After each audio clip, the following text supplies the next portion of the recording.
Hello mga boss idol. Dahil may pera sa itik, ito ngayon yung bago nating papisa na itik.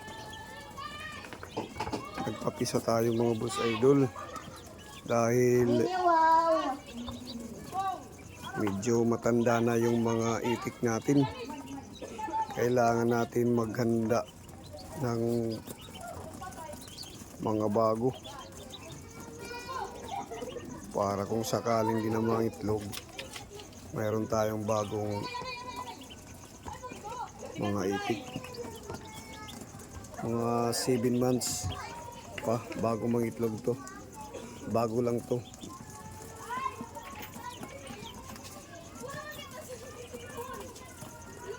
Two days pa lang to ngayon, 2 days. 50 pieces to mga boss idol.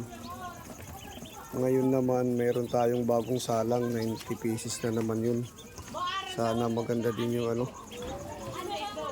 yung mga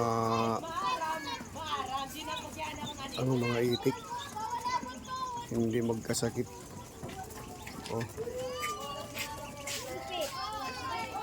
Salamat mga boss idol.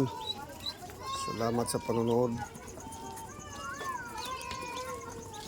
Like, follow, and share na lang po tayo mga boss idol.